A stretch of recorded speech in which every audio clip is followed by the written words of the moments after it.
अब तक हमने ये सारे टॉपिक्स कवर कर लिए। अगला टॉपिक है energy of a satellite. Energy of a satellite, satellite क्या है? सैटेलाइट सैटेलाइट कोई भी अगर चीज़ जो अर्थ के अराउंड रिवॉल्व कर रही है तो वो अर्थ की सैटेलाइट है। Moon is the only natural satellite of earth. उसी तरह मार्स के पास बहुत सारे मून्स हैं, तो वो उसकी सैटेलाइट जो उसके मून्स है वो हो गई। बट अब जो आर्टिफिशियल सैटेलाइट होती है वो क्या होती है? आर्टिफिशियल सैटेलाइट जो हम यहाँ से जीपीएस या फिर वेदर का डाटा कलेक्ट करने के लिए जो ह्यूमंस जो सैटेलाइट भेजा ऊपर में स्पेस में, वो सैटेलाइट होती है आर्टिफिशियल सैटेलाइट। तो वो भी कुछ उसी तरह फंक्शन करती है जैसे मून जैसे घूमता है वो भी ऐसे ही घूमती रहती है, बट मून बहुत ज़्यादा डिस्टेंस पे घूमता है और ये सब सैटेलाइट्स अर्थ के एटमॉस्फेयर में ही घूमती रहती हैं। तो हम देखते हैं कि पहले क्या क्या इसमें से क्या क्या डेरिवेशन हो सकते हैं, इसका टाइम पीरियड और कैसे कैसे क्या क्या डेरिवेशन होगा देखते हैं। जो जैसे कि मान लेते हैं ये अर्थ है, तो अर्थ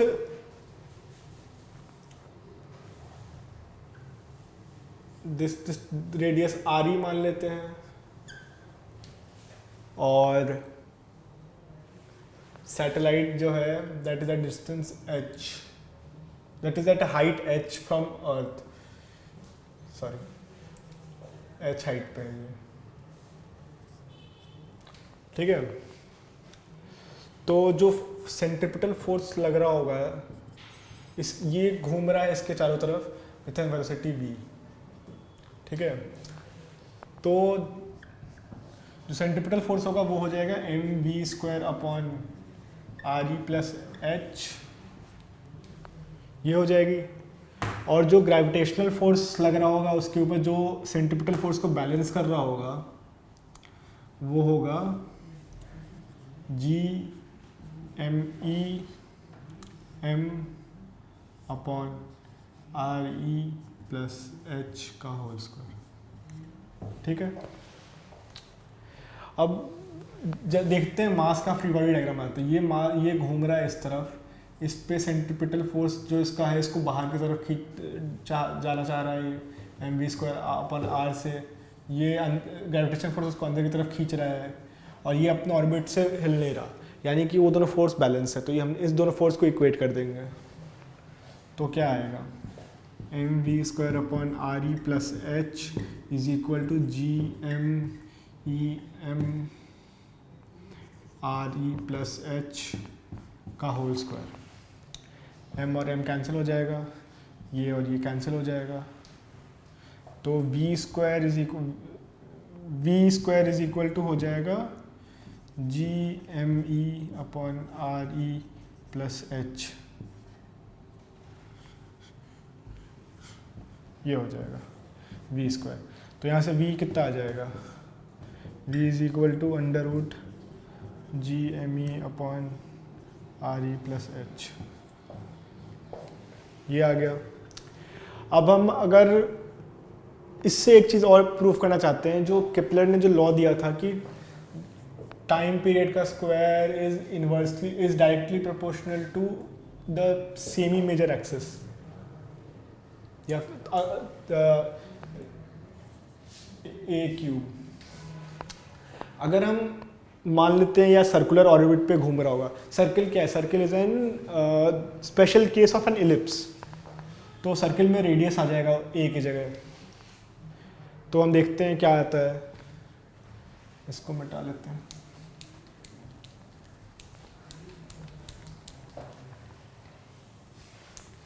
ठीक है। तो जो टाइम पीरियड क्या होगा, time period will be 2 pi are E plus H, ये हो जाएगा जो एक जो सर्कुलर पाथ है उसका पूरा सरकमफेरेंस अपॉन वी। वी यहाँ है, वी यहाँ से उठा के हम वहाँ डाल देंगे तो हो जाएगा ये 2 pi under root G M E और RE+H का 2^3/2। 1 वो था, हाफ ये था, ये ऊपर चला गया तो 3/2 हो गया। अब स्क्वायर कर देते हैं।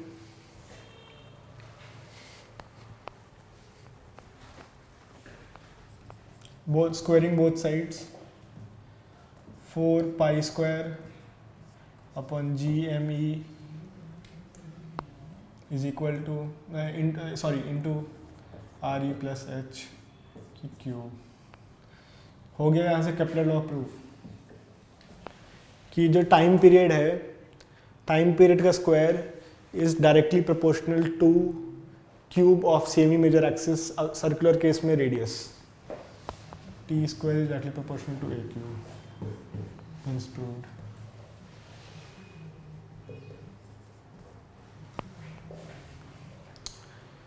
अब हम देखते हैं कि एक क्वेश्चन देख लेते हैं।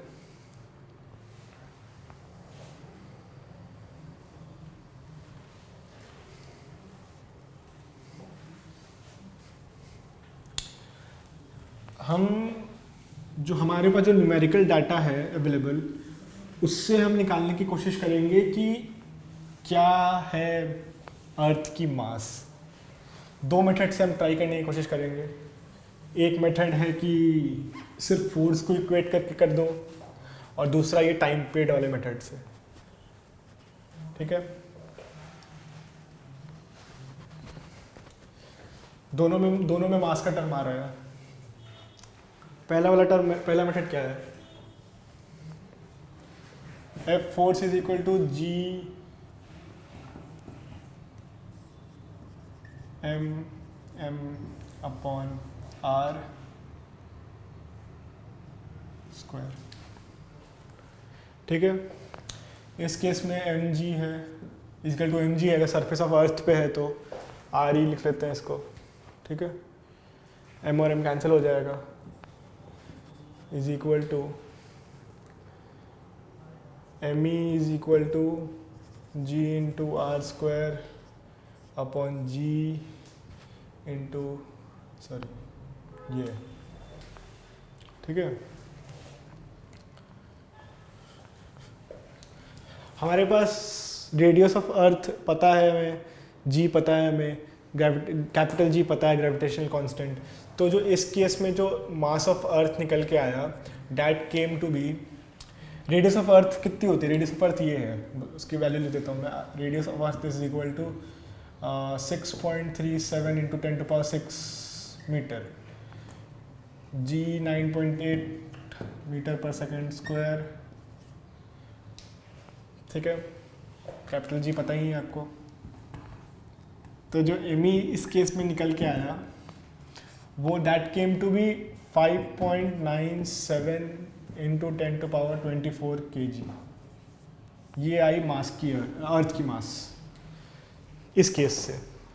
अगर हम एक और केस देखते हैं, हमारे पास गिवन है कि radius of moon is 3.04 into 10⁸ metre, time period होता है 27.3 डेज। ठीक है, तो जो फॉर्मूला क्या था, T square is equal to 4π² upon GME into R cube, R moon, distance of earth from the moon. यहाँ से ME निकाल लेते हैं। ME केम टू बी कितना, ME ऊपर चला जाएगा तो ये हो जाएगा 4π² into RM cube divided by G into T square. तो टाइम पीरियड ये है, रेडियस ऑफ मून ये है, इसको सेकेंड्स में लेना, वो मीटर में है, π² G की वैल्यू पता है। तो इस केस में जो कैलकुलेशन के बाद जो वैल्यू आई, that came to be 6.02 into 10⁻24 kg। दोनों केस से हमने निकाला कि अर्थ की मास क्या है।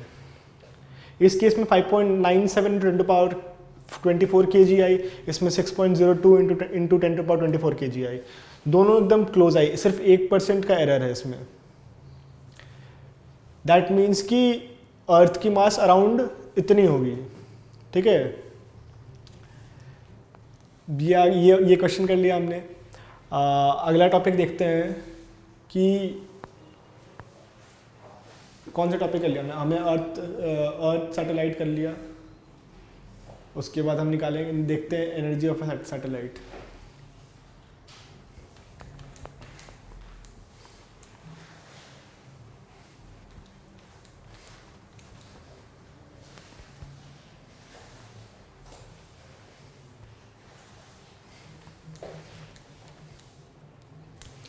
एनर्जी ऑफ दैट सैटेलाइट की हमें पोटेंशियल एनर्जी पढ़ा था हमने, ग्रेविटेशनल पोटेंशियल एनर्जी।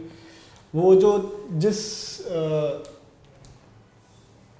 स्पीड से वो चक्कर काट रहा होगा सैटेलाइट, उससे उसकी निकल जाएगी काइनेटिक एनर्जी।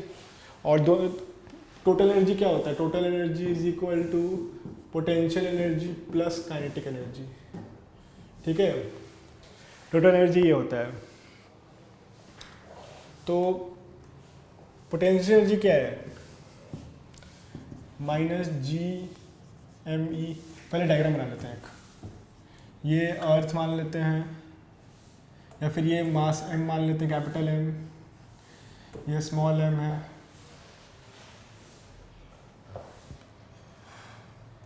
और जो डिस्टेंस दोनों के बीच का डिस्टेंस है दैट इज आर। ये चक्कर काट रहा है वेलोसिटी v से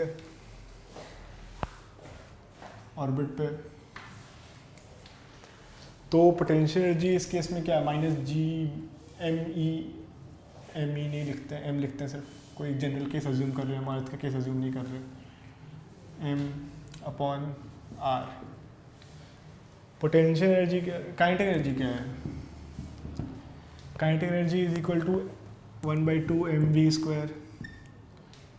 तो mv² कैसे निकलेगा? जो सेंट्रीपिटल फोर्स होगा that is mv² upon R is equal to gravitational force G M upon r²। ये और ये कट जाएगा, mv² कितना आ जाएगा? G M upon R, mv² आ गया। तो mv² डाल देते हैं यहाँ पे 1 जी एम अपॉन 2r। तो टोटल एनर्जी सैटेलाइट की क्या हो गई? Total energy is equal to minus G capital M small M upon are